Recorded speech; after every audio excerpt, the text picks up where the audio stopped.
Liang K, the light colours there with the lilac sleeves. Workforce, Epsom Derby winner.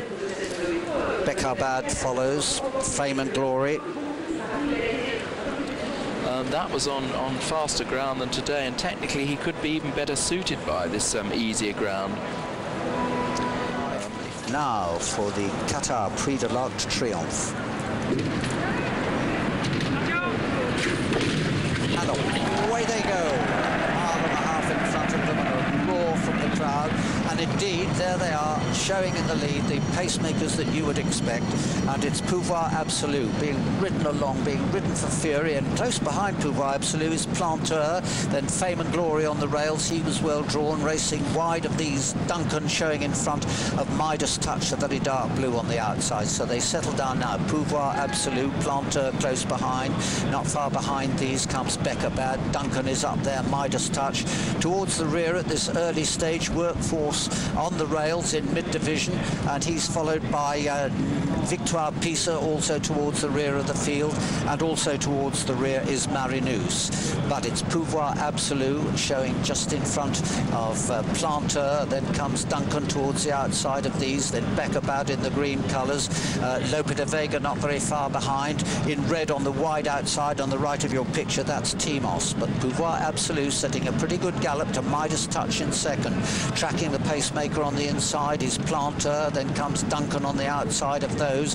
Bekabad and Fame and Glory race together, they're 5th and 6th. Close behind them then comes Lope de Vega. Mid-division on the inside, about 8-9 lengths off the pace is Workforce, and the striped cap there of Victoire Pisa. But still, Pouvoir Absolu from Midas Touch almost disputing the lead now as they race down towards the turn into the straight. 700 metres to go. Pouvoir Absolu, Midas Touch, Duncan, Planteur on the inside, and then close behind these comes Lope de Vega towards the outside. Who said he didn't stay a mile and a half? We'll find out in a minute. Being ridden along towards the inside, Fame and Glory, as they come down now towards the last 400-500 metres, and it's still on the inside. Pouvoir Absolu's been overtaken by Planteur.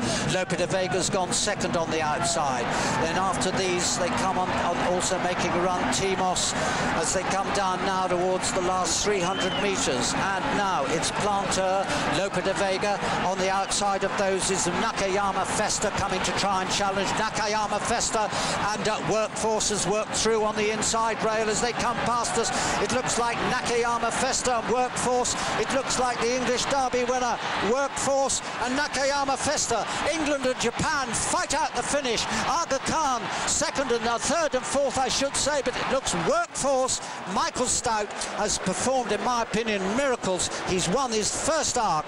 Michael Stout and Ryan Moore with Workforce finding his run up the inner, and one wondered why he went quietly to the start without getting involved with the honours. What a race, but a pretty easy victory in the end.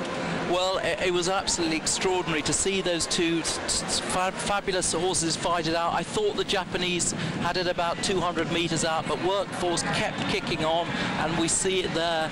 What's the distance? About a head or something like that. Nakayama Festa, another placed runner in the arc for the Japanese, extraordinary. Third was Serafina. Now, Robin, we will see later, this is a very unlucky horse. She had to be snatched up halfway through the straight by Mosse.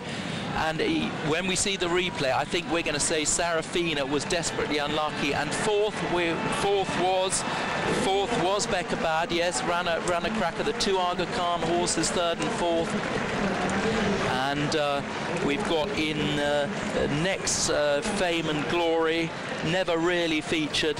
But Workforce has come back from that appalling run in midsummer at Ascot, and there had been some quite positive vibes. They weren't going to run for a minute, and they've decided to, and this is what's happened. Serafina tucked in, as William pointed out, looking for daylight, never got a chance at daylight.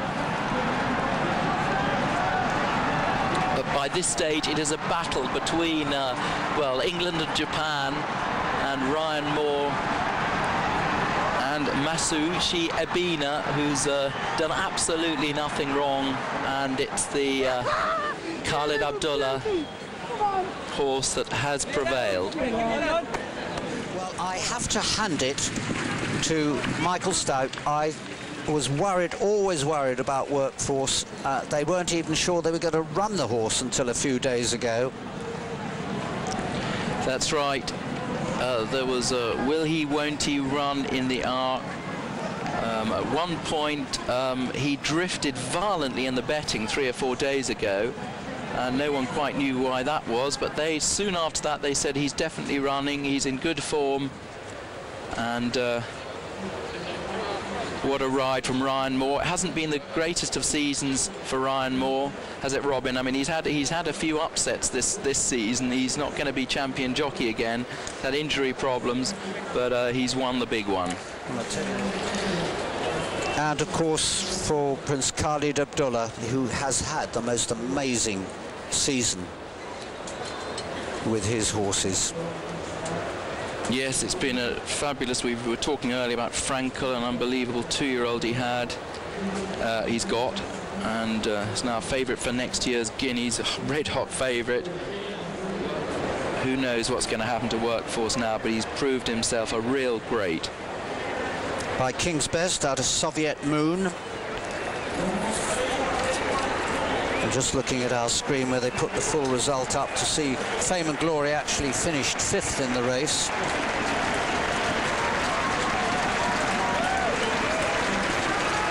Homebred by Prince Khalid's own stud, Juddmonte Farms.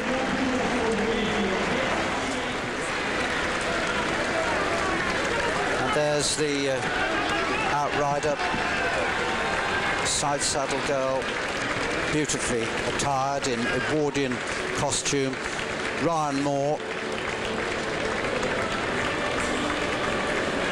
And every time this boy rides a big winner, I go back to thinking of his granddad, Charlie Moore. Well, he can't restrain himself. He's actually tearful, which he was after the Derby with the owner. There's the trainer. Ryan Moore just being told by a member of the press there that there was an inquiry. The man said to him, "Are you worried?" And he said, "Is there an inquiry?" He didn't know, so he's obviously not worried. Now here you'll see it here. Or should he be? He's hung, but he's clear.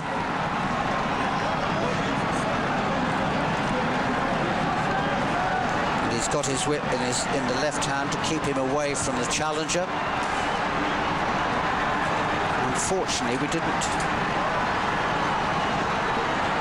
get a chance to see the wider action about which the inquiry has probably been made. Follow me. I was delighted with you when you kicked in there on the pulled straight. I was so happy. Oh, we'll see it again.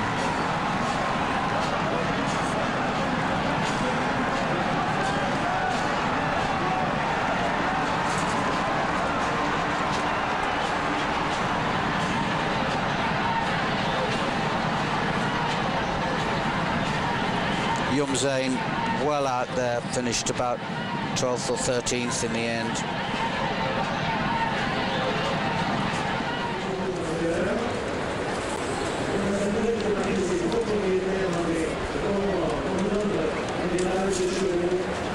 Rail Link, 4 years ago, 2006 Rail Link. And I think that might have been his... unless he had an ARC winner before 1995, it's Prince Khalid's only winner. Yes, Rail Link, a bit of a shock result that year. We hope you've enjoyed the show here from Longchamp today. You've seen a great race. Just a little bit sad for the Japanese challenger, but surely enough to encourage... I think the press conference revealed. And there is jockey and trainer receive a more restrained Actually, rather charming and delicate silver and gold sculpture. Or we now have the national anthems, I guess. Well, the Saudi anthem should surely be the first.